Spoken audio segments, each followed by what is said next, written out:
Bien, el día de ayer, como ustedes bien saben, a las 05:45 horas tocó tierra el huracán Eric y se fue debilitando gradualmente, de tal manera que a las 18 horas del mismo día de ayer se degradó a depresión tropical. La que sigue, por favor. En la fase preventiva del plan DN13 que se aplicó en los estados de Guerrero y Oaxaca, se desplegaron en un primer término los efectivos orgánicos, los que están destacamentados en esos dos estados. En Oaxaca fueron 9,632, en Guerrero 11,876, Chiapas, que también se preveía que pudiera ser afectado, 12,000 elementos. En la Ciudad de México se también colocó en situación de alerta la Fuerza de Apoyo contra Desastres, que es la Reserva Estratégica del Alto Mando y que estaría en condiciones de ser trasladada por vía terrestre o por vía aérea, con un efectivo de 1,334 elementos. De igual manera, estuvo en situación de alerta en Santa Lucía el Batallón de Atención a Emergencias con 597 elementos y la Guardia Nacional con 325, también en condiciones de ser trasladada vía aérea a los estados de Oaxaca y de Guerrero. De igual manera, el 50% de los mandos territoriales aledaños a estos estados estuvieron en situación de alerta. Eso totalizó a 32,397 elementos en condiciones de participar directamente ya en la fase de auxilio. Adelante, por favor. En la fase preventiva del plan DN13 se realizaron las siguientes actividades: se establecieron los centros de coordinadores de operaciones del plan DN13, se efectuaron reconocimientos terrestres, juntas de coordinación con autoridades civiles, perifonearon las comunidades cercanas a la depresión tropical y hubo un monitoreo permanente. Asimismo, se preparaban las fuerzas de apoyo contra desastres, como les mencioné. La que sigue, por favor. Ya en la aplicación del plan DN3 en su fase de auxilio, del lado izquierdo vemos las afectaciones que hubo, que de una u otra forma ya las mencionó la Coordinadora Nacional de Protección Civil. En el caso de Oaxaca, 70 viviendas con afectaciones menores, 9 derrumbes carreteros, 9 árboles derribados ya removidos, el crecimiento del río Ixtepec que recuperó su caudal y el río de los Perros que también creció mucho, pero en este momento ya está recuperando su caudal. La que sigue, por favor. Por lo que se refiere al estado de Guerrero, 55 viviendas con afectaciones menores, 4 socavones, 150 árboles derribados, removidos hasta el momento en un 30%, el desbordamiento del arroyo El Mesón que recuperó su caudal. Ya se han liberado 3 vías de comunicaciones y siguen los reconocimientos terrestres. Por lo que se refiere a las afectaciones en carreteras, también se alertó al agrupamiento de ingenieros por si es necesario trasladar maquinaria desde el sureste, trasladar en camas bajas para apoyar en la recuperación de estos caminos. Adelante, por favor. Previamente a que el huracán tocara tierra, se trasladaron 5,000 despensas y 20,000 litros de agua por vía terrestre. El día de hoy sale también un avión de carga, un Hércules o un avión caza, a trasladar más despensas. La idea sería también apoyar a las comunidades que estén aisladas con helicópteros, 3 helicópteros Mi-18 de la Fuerza Aérea Mexicana. Adelante, por favor. Por lo que se refiere a las raciones calientes en los estados de Oaxaca y Guerrero, se desplegaron, el día de hoy van a desplegar 4 células de intendencia en Chacagua Isla, Chacagua Grúa y Cerro Hermoso, que son las comunidades más afectadas y que se encuentran aisladas. En el caso de estas comunidades se distribuirán 2,000 raciones calientes, es la capacidad que tienen esas 4 células de intendencia, y 6 células de intendencia se desplegarán en Coajinicuilapan, Punta Maldonado y San Nicolás para distribuir 3,000 raciones calientes diarias. En total, la capacidad de estas células, de estas 10 células, estarán en condiciones de repartir 5,000 raciones diarias por cada tercio, desayuno, comida o cena. La que sigue, por favor. También se establecieron 10 albergues en Guerrero y 2 en Oaxaca. Son los que se está apoyando con alojamiento, seguridad, alimentación, atención médica básica. La cantidad de personas alejadas el día de ayer, en el caso de Guerrero fueron 1,591 en estos 10 albergues y en el caso de Oaxaca 210 en 7 albergues que se establecieron en esas comunidades.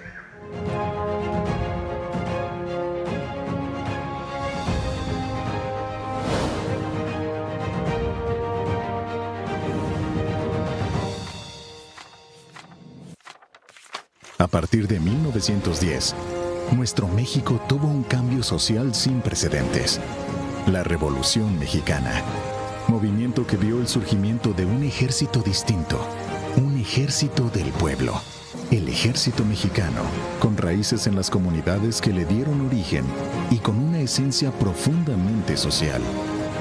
Aquel ejército aún incipiente no olvidó el motivo de su creación, lo que se hizo evidente en 1926, cuando las tropas respondieron con solidaridad al brindar por primera vez auxilio a la población civil ante las severas inundaciones que sufrió el estado de Guanajuato, reflejando su espíritu de proteger al pueblo de México.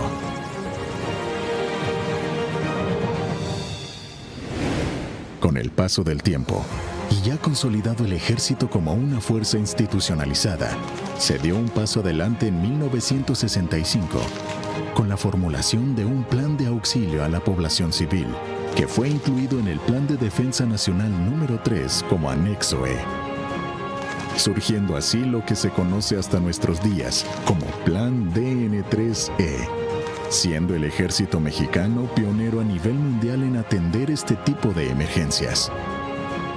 Pero fue hasta el 17 de junio de 1966 que la Secretaría de la Defensa Nacional dio a conocer a la opinión pública este plan, por lo que en este 2025 conmemoramos el 59 aniversario de su divulgación y puesta en marcha.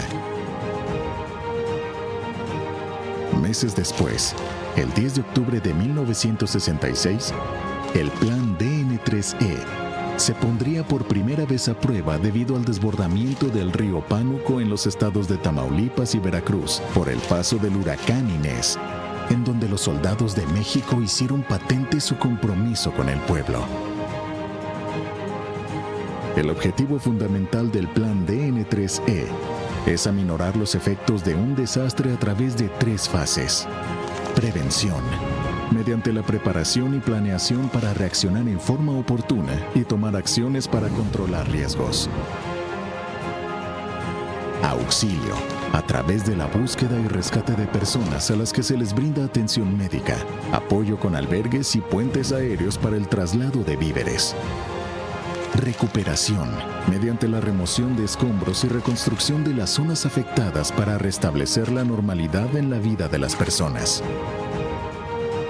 Desde su creación, el Plan DN3E se ha implementado en un sinnúmero de ocasiones en todo tipo de eventos en los que se requirió el apoyo a la población, destacando la erupción volcánica del Chichonal en el estado de Chiapas en 1982, sismo de 1985 en la Ciudad de México, huracán Paulina en el estado de Oaxaca en 1997, erupción volcánica del Popocatépetl en el estado de Puebla en el año 2000, huracán Vilma en Quintana Roo en 2005, sismo de 2017 en la Ciudad de México, la pandemia provocada por el virus del COVID-19 en el año 2020, en la que México no estuvo exento, por lo que el Ejército y la Fuerza Aérea adecuaron sus capacidades para atender y mitigar la contingencia sanitaria. La situación exigió una acción inmediata, reto que la defensa afrontó demostrando su experiencia mediante la reconversión de hospitales, atención masiva de enfermos, establecimiento de puentes aéreos, aplicación de vacunas, seguridad a medicamentos y transporte humanitario de connacionales, entre otras actividades que nuevamente posicionaron a nuestras Fuerzas Armadas como un referente a nivel mundial en la estrategia de auxilio a la población civil. Otro apoyo importante del Ejército y Fuerza Aérea fue en el estado de Guerrero durante el paso del huracán Otis en el año 2023. En medio de todos estos desastres, los soldados mexicanos siempre estuvieron presentes con una respuesta eficaz y humana. Sumándose a este esfuerzo la Guardia Nacional en el año 2024. Además de su compromiso con la patria, quienes portan el brazalete amarillo han brindado socorro en 96 sucesos a 30 países a lo largo de 27 años desde que se implementó por primera vez la ayuda humanitaria, ejemplo digno que han emulado las Fuerzas Armadas de otras naciones. El Plan DN3E surge del legado revolucionario de contar con un ejército cercano siempre al pueblo. Es la disciplina y preparación transformadas en prevención, acción y rescate. Es la unión de la fuerza y el corazón mexicano, porque cuando todo parece perdido, siempre hay alguien listo para ayudar. Ejército, Fuerza Aérea y Guardia Nacional, siempre al servicio de México. 59 aniversario del Plan DN3E. Gobierno de México. Muy buenos días a todas y todos. Con su permiso, Presidenta, compañeras y compañeros de los medios de comunicación, para informar por instrucciones de nuestra Presidenta sobre los avances que hemos tenido en materia de la reforma a la Ley Federal de Trabajo para la regulación del trabajo en plataformas digitales. Y pues les quiero compartir justamente que el día de hoy con ustedes vamos a dar a conocer algunos de los elementos más importantes de esta reforma y también en dónde vamos en términos de su implementación. Recordar que este es un compromiso de nuestra Presidenta frente al pueblo de México, en el cual en el número 59 de los 100 compromisos establecidos se establece la regulación del trabajo en plataformas digitales. Y es importante destacar que esto es una reforma histórica que fue publicada el día 24 de diciembre del año 2024, en donde justamente se reconocen los derechos laborales de quienes trabajan de forma presencial a través de las aplicaciones.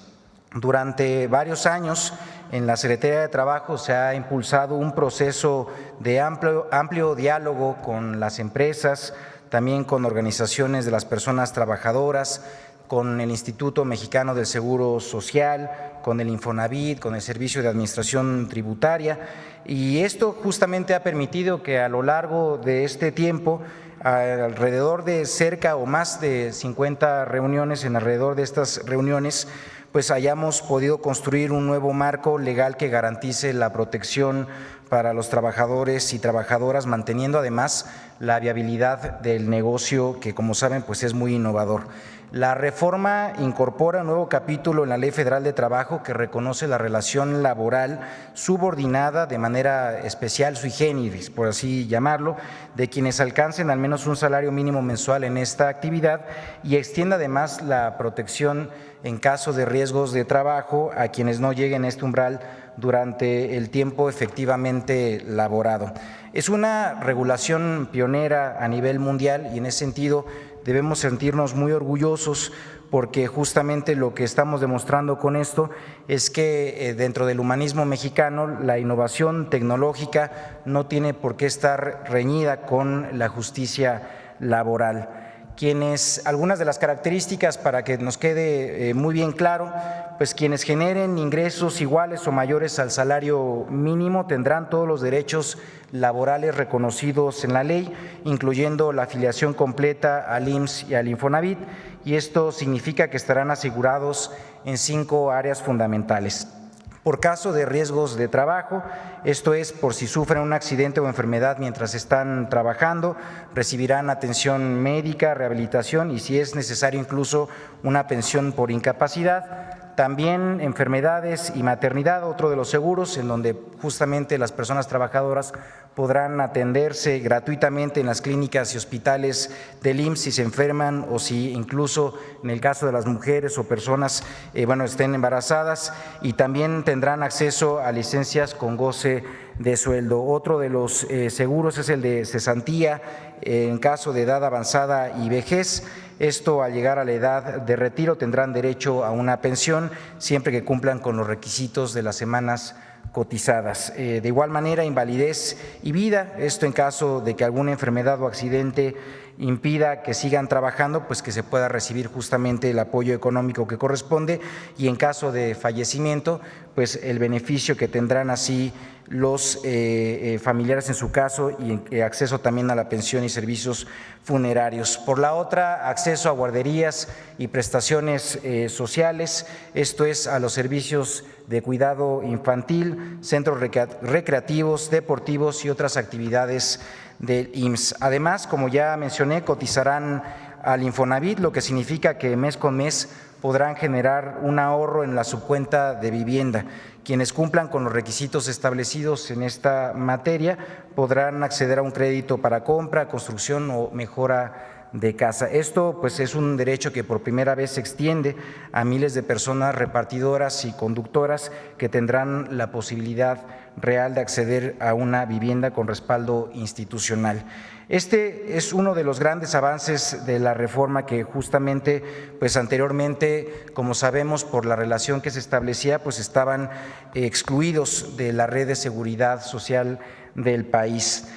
Lo que estamos buscando además con los objetivos de esta reforma es que se garantice los derechos sin quitarle a las personas trabajadoras la libertad de elegir cómo, cuándo y cuánto tiempo trabajar, que este es uno de los elementos más importantes que además solicitaban los trabajadores. En ese sentido se mantiene el esquema de flexibilidad en el trabajo, conservan su autonomía, pero además ahora lo van a hacer con reglas claras para evitar así abusos a las personas trabajadoras.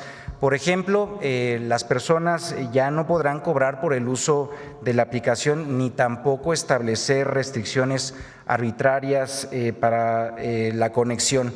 Se eliminan además los cobros indebidos y se prohíben prácticas como la simulación de contratos civiles para evadir responsabilidades laborales. También se pone orden en la gestión algorítmica.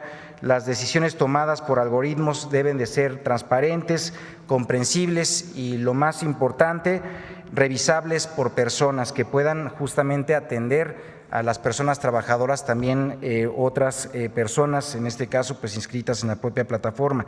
Nadie puede ser desconectado por un robot sin derecho a una audiencia.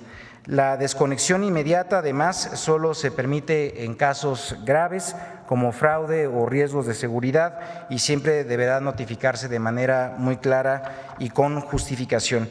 Y algo también muy importante que destacar: no hay un cambio en el régimen fiscal, no hay un aumento de impuestos con esta reforma, se mantienen las reglas actuales del ISR y del IVA, y en este sentido pues la formalización laboral no implica una mayor carga fiscal, y esto pues hay que decirlo, pues lo que sí implica es una importante ganancia en derechos para las personas trabajadoras, pero reitero, no hay un aumento de impuestos para las y los trabajadores. Bueno, solamente sobre esto último, es importante decir que ha habido muchísimas reuniones con las principales empresas de plataforma. No es algo que se haya hecho sin las empresas. Al principio pues no estaban muy de acuerdo, pero poco a poco se han ido convenciendo pues de la importancia de que tengan derechos laborales, y también pues es un trabajo de riesgo, entonces que tengan la posibilidad de tener pues los apoyos en caso de un accidente y todo lo que significa el trabajo de las plataformas digitales. Entonces es un acuerdo, diría yo, de consenso ya con las empresas.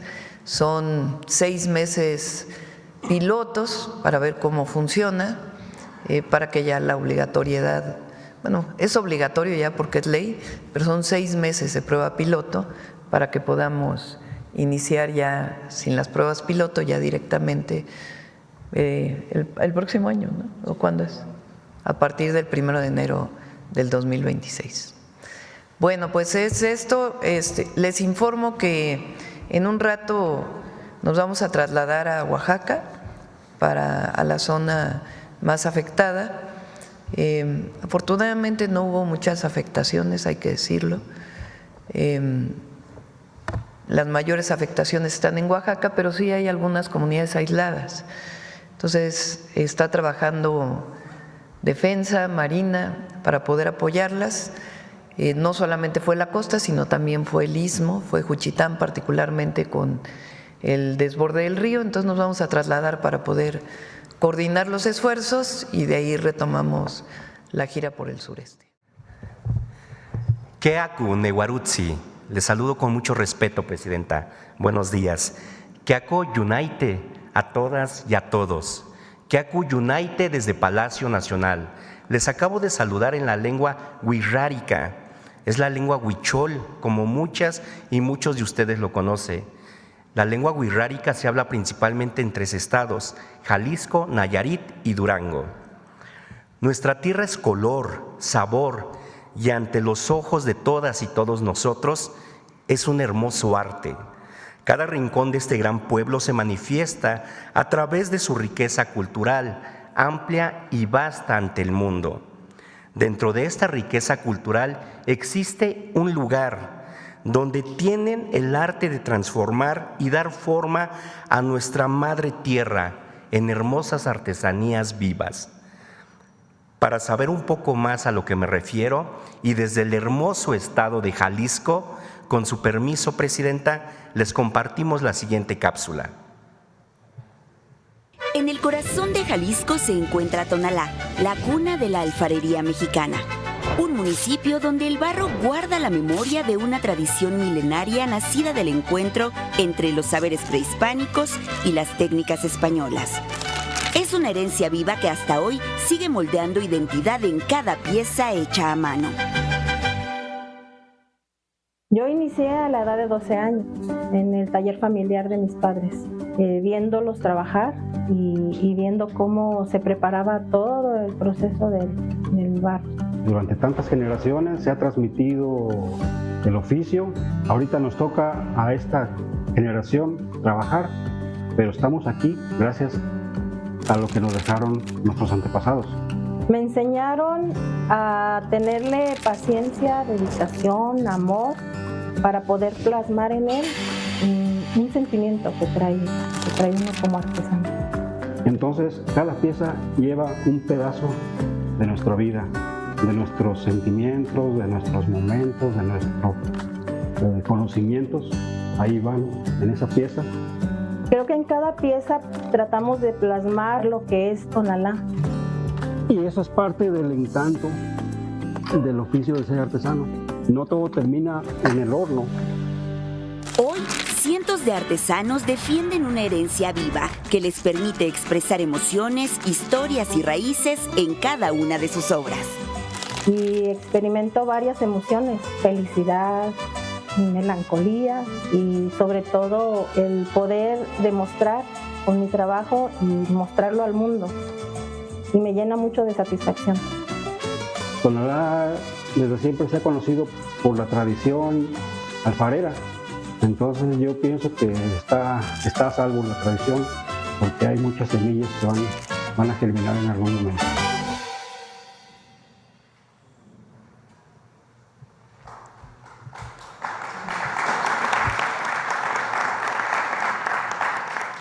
¿Cómo no estar orgullosos de ser mexicanas y mexicanos si somos conocimiento, somos tradición y somos transformación constante?